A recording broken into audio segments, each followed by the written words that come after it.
berucap selepas saudara Sani Hamsan berucap. Baik dalam Dewan Negeri Selangor sampai kat ceramah di sini.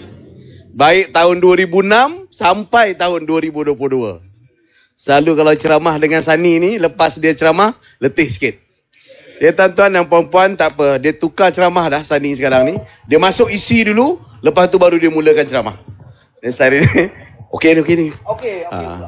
Jadi tuan-tuan dan puan-puan yang saya kasih sekalian, saya faham Keadilan, Amanah dan DAP Negeri Pahang telah melakukan beberapa pertemuan dan melakukan beberapa perancangan.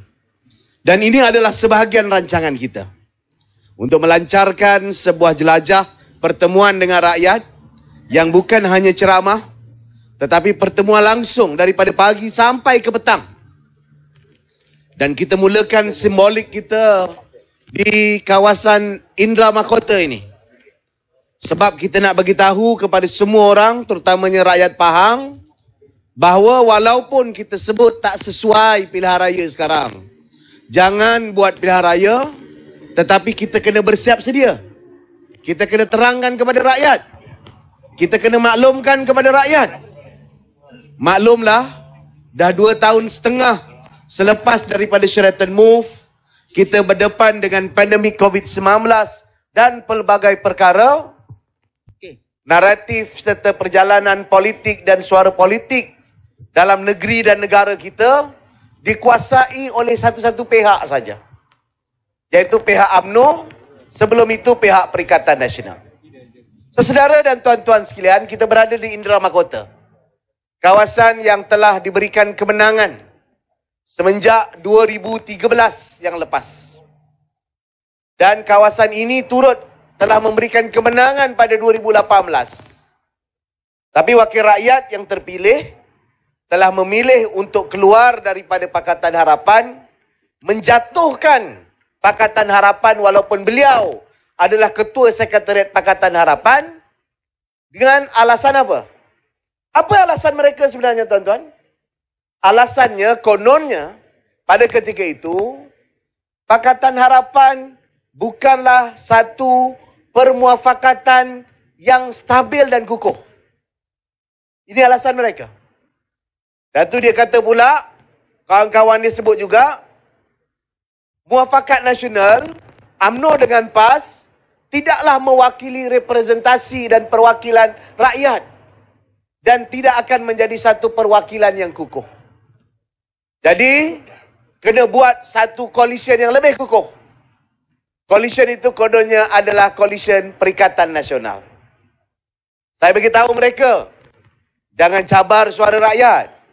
Nanti kamu akan dihukum. Kamu akan dihina.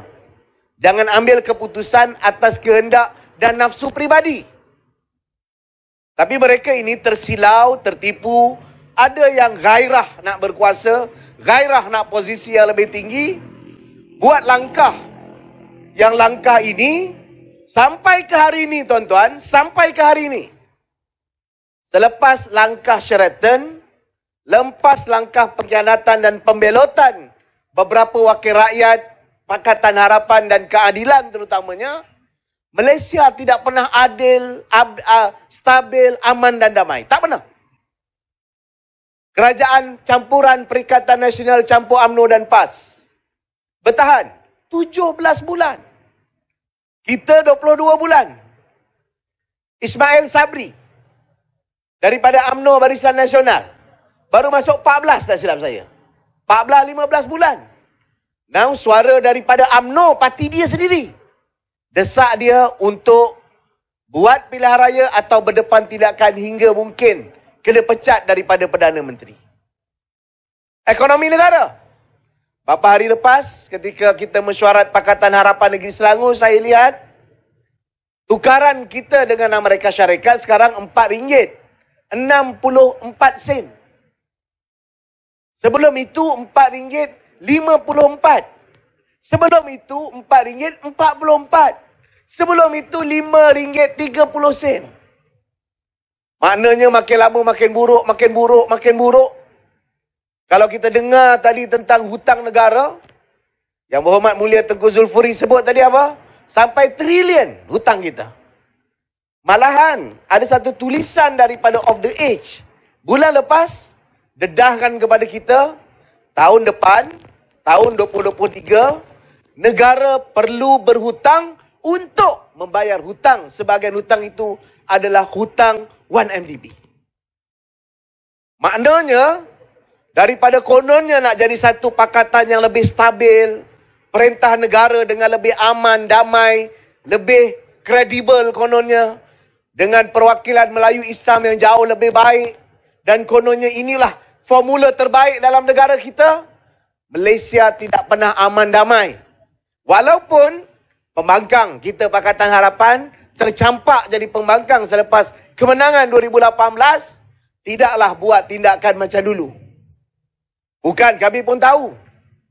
Malahan kita Pakatan Harapan ambil langkah yang tidak begitu popular di kalangan rakan-rakan dan anggota-anggota Pakatan Harapan. Apa langkah kita? Kita tahu negara sedang ingin dalam proses pemulihan. Kita sedar negara diserang dengan pandemik dan kesan ekonomi. Kita sign MOU untuk apa? Untuk pastikan kerajaan tidak tumbang dan mudah-mudah tumbang. Sebab apa? Sebab bila kita tengok PN ambil alih dengan penuh sombong, dengan penuh takbur. Mereka lah yang paling pandai perintah. Kalau orang lain perintah jaga COVID-19 ni, ribuan mati, kata dia. Tak ada orang yang boleh jaga selain mereka ni lah. Negara jadi kacau, darurat lintang pukang, guna darurat untuk selamatkan majoriti. Rakan kongsi yang diangkatkan tu, UMNO Barisan Nasional, jatuhkan mereka. Ingat, kerajaan PN jatuh kenapa? Adakah kerana Pakatan Harapan buat undi tak percaya? Tidak. Yang umum sokongan ditarik balik ialah UMNO Barisan Nasional.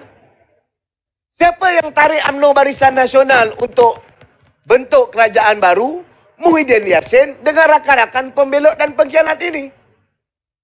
Jatuh kerajaan Muhyiddin, menteri-menteri letak jawatan, naik wakil rakyat UMNO Barisan Nasional Ismail Sabri Yaakob jadi Perdana Menteri. Maruah yang sangat tinggi dan juga semangat yang paling tinggi daripada PN yang dijatuhkan dengan sangat memalukan 17 bulan jadi menteri balik dalam kerajaan UMNO Barisan Nasional. Baru ini UMNO tekan supaya buat pembubaran.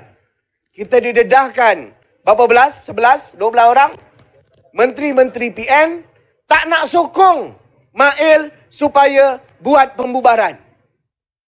Jadi tuan-tuan dan puan-puan yang saya kasih sekalian, menjelang pilihan raya nanti, apa nyanyian yang paling akan merdu dinyanyikan oleh UMNO Barisan Nasional? PN kita tak payah sebut lah.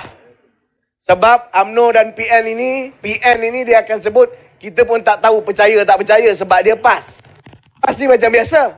Esok dia jumpa dengan Muhyiddin Yassin, kita setia dan pastikan bersatu jadi rakan kongsi kita. Malamnya, pelan-pelan panjat rumah Zahid Hamidi. Untuk penyatuan Islam, marilah kita bergabung bersama-sama. Ingat saya tak boleh tiru sini, boleh tak? Cuma pantun tu saya tak ingat lah. Tanjung Piai pergi ke Dumai. Dari ke Dumai naik kereta. Mari keluar undi beramai-ramai. MCA kawan kita. Ini orang yang dulu. Undang-undang ini undang-undang kafir. Undang-undang penjajah. Siapa yang reda dengan undang-undang ini? Sudah. Jadi ceramah lain pula. Saudara dan tuan-tuan sekalian, PAS sudah jadi satu parti yang tidak boleh dipercayai. Ke kiri boleh, ke kanan boleh. Ke depan boleh, ke belakang boleh. Dulu kafirkan orang ini, dulu kata ini aktif penjajah. Dulu kita jamin keadilan. Dulu kata DAP tidak pernah sokong darurat di Kelantan, sebab itu PAS akan bersama dengan DAP. Parti ini sudah tidak ada prinsip dan maruah yang boleh dipercayai. Bahasanya dah berubah. Ayat tentang asabiah dah hilang dah. Dulu ayat ni lah yang paling awal dalam usrah PAS, dalam yang paling banyak disebutkan oleh penceramah-penceramah, termasuk Sani Hamsan masa itu. Betul.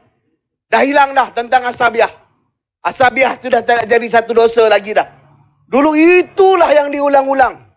Dalam musrah sampai tamrin qiyadi, fasa 1, sampailah kepada ceramah mereka.